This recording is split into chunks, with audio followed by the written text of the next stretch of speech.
Olá, sejam muito bem-vindos a mais um Nutrição é Saúde. Meu nome é Letícia Medin, eu sou nutricionista e hoje eu tô aqui com uma convidada super especial para falar de um assunto bem interessante para vocês. Olá, meu nome é Luísa Messinger Tartarotti, eu sou nutricionista, pós-graduada em Nutrição Clínica Integrativa. Atualmente, então, eu trabalho com atendimentos presenciais em Farroupilha e também faço atendimentos online. Então, eu faço um atendimento bem integrativo, analisando a saúde do paciente um todo e também trabalhando a questão do comportamento alimentar. Beleza, Lu. Então, hoje a gente vai falar com vocês sobre a saúde intestinal, toda a questão do intestino, que é muito importante, né, Lu? Com certeza. Às vezes a gente vê que tem pacientes que chegam, para mim acontece isso muito, não sei como é que é para ti, mas chegam em busca de um emagrecimento, às vezes querem um emagrecimento super milagroso, emagrecer super rápido, do dia para noite, perder muito peso, mas deixam o intestino totalmente de lado e ele é um dos pontos principais para isso, né? Com certeza, ele está dentro de um dos fatores, né, mais relevantes também, porque muitas vezes, além do emagrecimento, a gente tem a questão da alimentação, que ela é super importante no emagrecimento, mas muitas vezes, como tu comentou, as pessoas acabam esquecendo do resto, né? Então, tem a questão do sono, do intestino, então, que ele entra, da atividade física e diversos outros fatores que envolvem também o estilo de vida num geral. Isso aí é como se, eu gosto sempre de falar, que é como se o nosso corpo ele fosse uma fábrica, né? É verdade. Então tem todos os pilarzinhos ali que precisa estar tudo 100% funcionando para acontecer. E o intestino é um desses pilares, com certeza. Principalmente na questão do emagrecimento, que eu acho que é o que a maioria das pessoas busca. E ainda mais agora nessa reta de final de ano, Sim, é o que as mais pessoas comum estão É correndo, verdade. né? Atrás do Exatamente. emagrecimento que não fizeram o ano inteiro. Então, tu quer falar um pouquinho da importância do intestino, enfim? Sim, com certeza. Na verdade, então, a questão do intestino, né, ele é composto por uma microbiota. E a microbiota nada mais é do que um conjunto de micro-organismos. Então, a gente tem bactérias do bem, que a gente chama, que são as benéficas, e as maléficas, né? E geralmente, quando a gente tem uma dieta que é muito rica em ultraprocessados, industrializados no geral, ou se faz muito uso de medicamentos, laxantes, essa flora intestinal, essa microbiota, ela acaba, né, ficando mais desequilibrada. E com isso faz com que você tenha mais chance também de desenvolver outros tipos de doenças crônicas, prejudicar a questão do emagrecimento. Então, você tem mais dificuldade também, né, de perder peso. E para a gente ter uma microbiota, né, uma flora intestinal que esteja funcionando perfeitamente, que o seu intestino funcione perfeitamente, você tem que ter uma dieta balanceada, né, Leite? A gente sempre ressalta isso nas consultas também, que a gente precisa passar para o paciente tem que entender que ele precisa ter uma dieta rica em fibras, em alimentos in natura. Evitar industrializados, principalmente, Com que certeza. hoje em dia é a base, né, da alimentação da população, são alimentos industrializados, que compra Com pronto no certeza. mercado, abre o pacotinho e come, né? Isso aí. Hoje em dia está cada vez mais comum essa praticidade, né? Às vezes com a correria do dia a dia, as pessoas acabam optando diversas vezes por deliveries também. E, claro, de vez em quando não tem problema, desde que seja de forma esporádica, mas isso vai somando também, não só para o intestino, mas para o teu corpo num todo, né? Mas hoje, como a gente está tratando do intestino, vale ressaltar que esses alimentos, enfim, podem prejudicar, né, a flora intestinal. Isso aí. A gente sempre ouve falar que as frutas, enfim, verduras, têm os micronutrientes, né? Que são nutrientes, as vitaminas, os minerais que a gente precisa consumir. Quando o nosso intestino ele tá desequilibrado, que nem a Lu comentou, que é quando ele tem muitas bactérias ruins e poucas bactérias boas, ele acaba não conseguindo absorver esses nutrientes. Com Então, certeza. por isso que tem que cuidar muito. Não adianta tu comer uma fruta lá de vez em quando e pensar que tu tá absorvendo. Tipo, vou comer uma laranja, tô absorvendo vitamina C porque eu preciso aumentar a minha imunidade.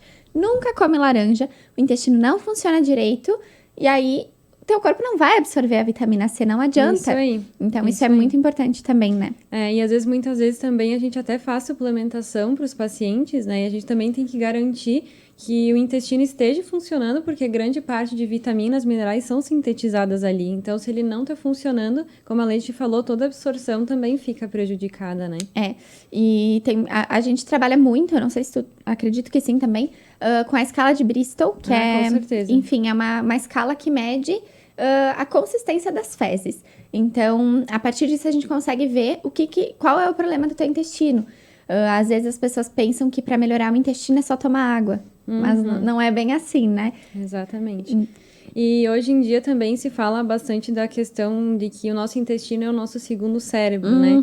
Então, entra a questão de que tem um eixo entre o intestino e o cérebro. E tem muitos neurotransmissores, inclusive o hormônio serotonina, que é o hormônio da felicidade, ela é sintetizada no nosso intestino. Então, se a gente não tem, em grande parte, essas bactérias boas, tem mais bactérias maléficas, a produção também de serotonina, ela fica também prejudicada, né? Então, às vezes o indivíduo pode ter, enfim, mais sintomas de mau humor, estresse, inclusive pode uma microbiota desequilibrada, ela pode também desencadear em mais sintomas de ansiedade, de depressão. Então, é muito importante também que a gente cuide, né, do nosso intestino, pensando também, né, na nossa saúde mental, porque está totalmente ligada, né? Então, o intestino, ele não é só uma parte de absorver alimentos. Ele tem toda essa produção de hormônios também, né? E tu quer falar um pouquinho sobre o que a gente faz, então, para ter um intestino saudável? Sim, então basicamente a gente precisa ter uma dieta, né, balanceada, com bastante nutrientes, bastante fibras, minerais, menos alimentos industrializados possíveis para não prejudicar essa flora intestinal. Tomar bastante água, inclusive a atividade física também ela é importante para o funcionamento do intestino, então é mais um ponto importante. E além disso também, né, sempre quando os pacientes vêm para o consultório, que a gente constata que realmente o intestino está em desequilíbrio, em primeiro lugar eu sempre passo comida. Comida de verdade, tentar, né, fazer com que o funcionamento do intestino seja a base de uma comida de verdade, com menos industrializados. Mas se a gente vê, né, que o paciente já tem uma constipação recorrente, ou às vezes nem só com a alimentação ele consegue reverter esse quadro, daí eu acharia interessante entrar com alguns suplementos. A gente tem vários hoje, mas principalmente a questão dos probióticos, né? E inclusive já tem estudos que dizem que ele pode até melhorar a questão de sintomas de depressão, de ansiedade, que como eu falei também está totalmente ligada com o nosso intestino. Isso aí, eu gosto muito, que nem tu falou, antes de começar já com os probióticos, eu normalmente começo tentando colocar probióticos naturais no corpo da pessoa através da alimentação. Através da então, alimentação. Iogurte, o próprio kefir, que aqui é bem comum, não sei se no país inteiro mas enfim, o kefir, que aqui é bem comum, que é aquele bichinho, né, que tu cuida ali e vira o iogurte, né, uma bactéria. Às vezes, leite fermentado, kombucha quando a pessoa não... também. Isso, a kombucha também. Então, a gente consegue colocar esses probióticos no nosso corpo de forma natural, nem sempre precisando suplementar, a não ser que o paciente ele seja...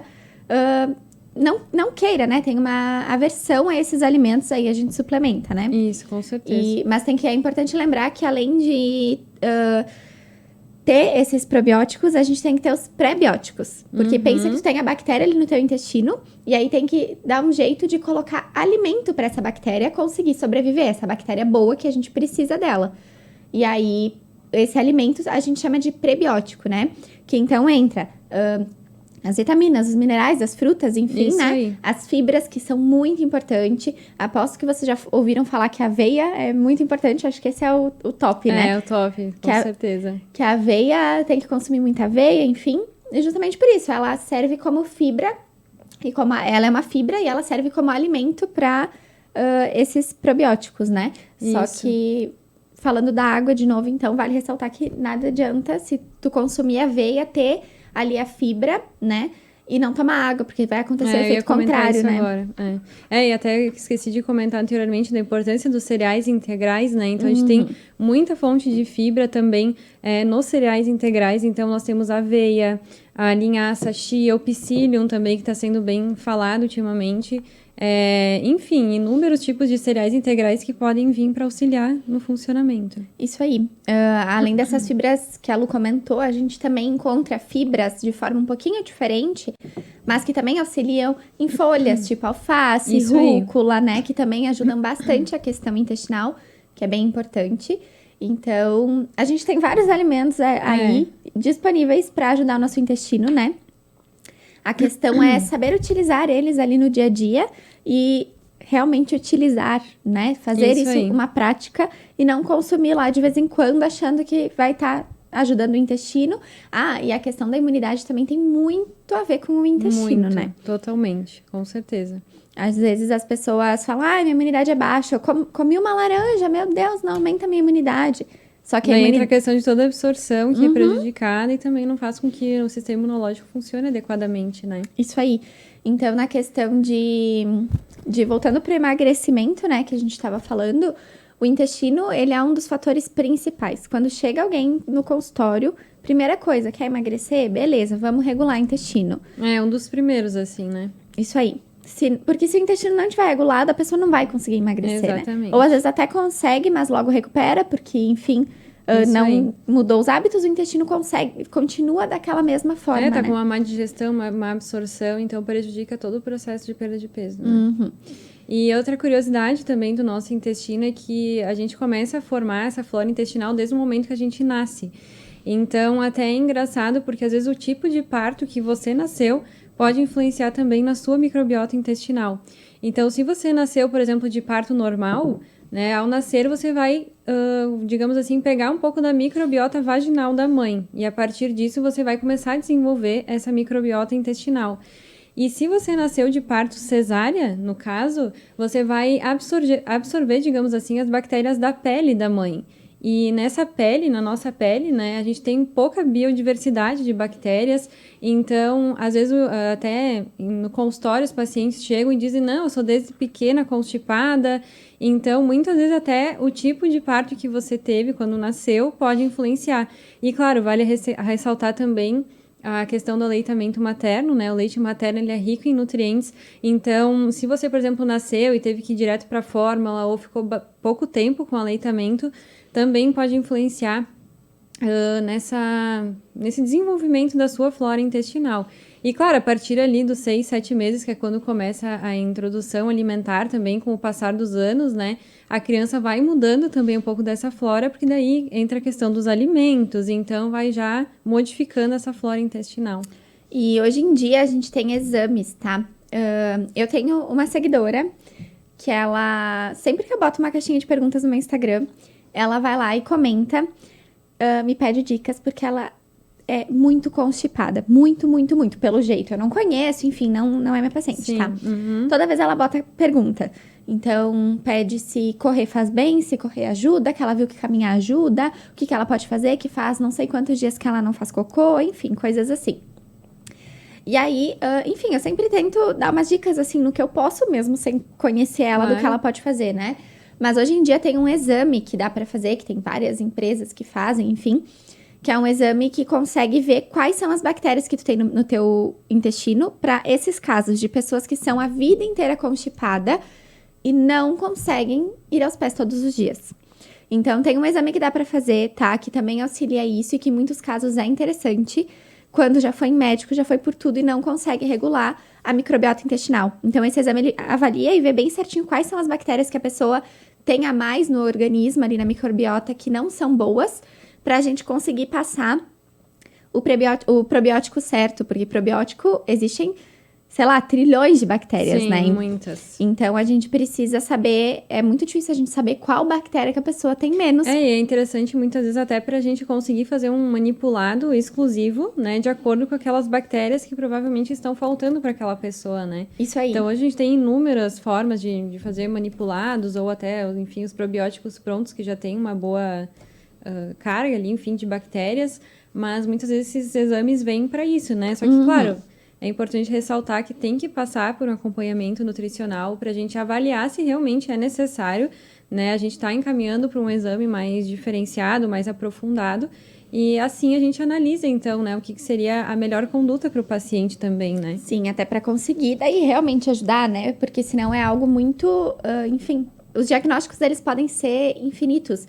Então, a gente precisa ter essa proximidade com o paciente para conseguir realmente passar para ele e ver qual a melhor conduta, né? Isso aí. E agora eu me lembrei de outra coisa nessa questão intestinal, que o intestino ele é tão forte assim, que ele pode estar muito ligado também com a questão de doenças vaginais, tipo candidíase, infecção urinária, né? Com certeza. Quando uma pessoa ela tem o intestino e a microbiota muito desregulada, quando sai de casa, sei lá, que não consegue fazer cocô, é muito comum de ter cândida ou então de ter uma infecção urinária, né? Uma cistite, alguma coisa nesse sentido. Porque são duas regiões que estão muito próximas. E aí pensa que tu tá com o teu intestino com muitas bactérias ruins. Ele já é assim normalmente, ele já tem muitas bactérias ruins e poucas bactérias boas, né? E aí acontece ou até em questão de estresse, não necessariamente Com por sair de certeza. casa, enfim, tem um estresse, alguma coisa nesse sentido. Porque o estresse desregula também, né? Nosso Também. intestino. E aí as bactérias ruins, elas acabam se multiplicando mais ainda e pode afetar muito o nosso aparelho reprodutor, enfim, né? Principalmente de mulheres, então, né? Homens não é tão comum, mas também pode acontecer, né? Isso aí, até quando as mulheres têm, né, candidíase com recorrência, é muito importante também a gente cuidar da alimentação, porque principalmente uma dieta muito rica em açúcar pode também potencializar ali essa candidíase e trazer mais sintomas para a mulher, porque principalmente de açúcar que as bactérias vivem, né? Então, por isso que muitas vezes, se o indivíduo tem falando no geral agora, se a pessoa tem uma alimentação muito rica em açúcar, sódio, gordura, enfim, mas principalmente agora falando do açúcar, essas bactérias ruins gostam de açúcar. Então, basicamente, você vai estar ali alimentando ainda mais elas, né? Isso aí. E essa questão, então, também do intestino, ela tem muito a ver com a endometriose, né? A gente até foi na palestra juntas, né? Com certeza. Que falava sobre os estudos dessa questão, que a endometriose, ela tá onde a gente tem inflamação, né? Que acaba tendo o aumento de estrogênio, que é onde a gente tem inflamação.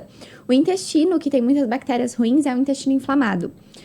Onde tem inflamação, tem aumento de estrogênio, que acaba acometendo muitas mulheres que têm endometriose. Óbvio que tem outros vários fatores que interferem nisso, genética, enfim, né? Mas um dos pontos é também essa questão intestinal, né? Que pode agravar e fazer com que a endometriose, ela vai para outros locais. Tem muitas mulheres que têm endometriose ali bem pertinho na borda do intestino, enfim, por esse acúmulo de estrogênio por conta Com certeza. da inflamação, tem total né? relação.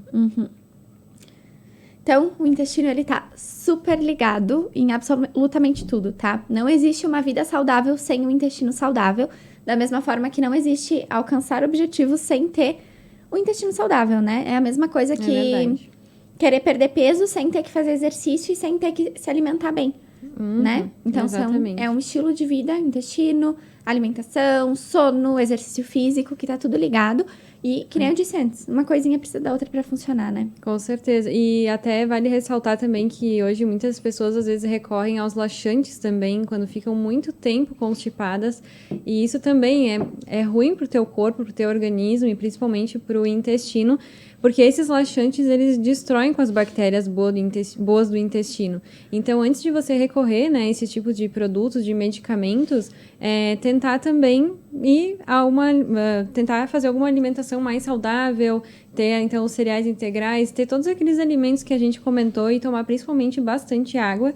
E, nesse caso, então, recorrer aos probióticos, né, ao invés de ficar nos laxantes, enfim, que podem mais destruir do que trazer benefícios para você. E, claro, os antibióticos também, quando a gente tem algum resfriado, alguma outra patologia que precisa fazer uso do antibiótico, também é interessante, logo no final, quando você terminar a questão ali do antibiótico, também já iniciar algum tratamento para refazer toda a flora intestinal, porque ele destrói com todas as bactérias. Então, as bactérias boas se vão também quando a gente faz tratamento com antibióticos. Então, também tem que cuidar. Isso aí. E que bom que tu comentou disso do laxante. Me lembrei de uma questão que tá muito comum também, que cada vez eu vejo mais na internet, que é das pessoas, principalmente mulheres, consumirem laxante para emagrecer. Ah, sim. Então, além de não auxiliar no processo de emagrecimento, acaba detonando o intestino e num nível que a gente não tem nem ciência do mal que pode fazer, né? É verdade. A gente sabe que, nesses casos, tem provavelmente um transtorno alimentar envolvido, né? Que não Com é certeza. só consumir laxante, mas que tem um transtorno alimentar muito sério envolvido. Então, além de buscar ajuda nutricional, tem que buscar uma ajuda psicológica também. Mas, já falando, né? Já que a gente tá falando de intestino, que o laxante, ele nunca vai ser a melhor opção. É verdade. Independente do que tu tenha... e principalmente das pessoas que consomem por muito tempo, né? Eu conheço casos de pessoas que consomem laxante há anos e toda vez que vão numa pizzaria ou comem uma coisinha a mais, utiliza laxante em quantidades muito grandes. Então, 6, 7 comprimidos, ou então um vidrinho inteiro quando é em gota, sabe? Sim, com certeza. A microbiota intestinal dessa pessoa não existe, ela não tem mais bactérias boas. E para restaurar isso é um processo muito longo. Não é da noite pro dia que o intestino vai voltar a funcionar bem e que daí vai conseguir atingir o emagrecimento, né? É verdade. A gente sabe que o uso de laxantes, em alguns casos, principalmente para alguns exames, é necessário, né, que a gente faça, enfim. Mas, que nem a Leite comentou, em usos, assim, recorrentes, né, ele só vai trazer malefícios para nossa saúde. Então, não é o mais recomendado. Verdade. Então tá, Lu, acho que era isso, né? Sim, com certeza. Então tá, eu quero agradecer muito tu ter topado participar, adorei ter tua companhia e a tua presença por aqui falando um pouquinho mais sobre intestino, que é um assunto, que nem eu disse no início, que verdade. é muito importante e às vezes não dão Acaba a devida passando importância. batido Isso também, aí. né? As pessoas focam na alimentação e em todo o resto e esquecem do intestino, né? Então, fiquei muito feliz de ter aceito o meu convite. Não, eu que agradeço. E é isso. Eu vejo vocês no próximo Nutrição é Saúde. Espero que vocês tenham gostado. Até mais. Até.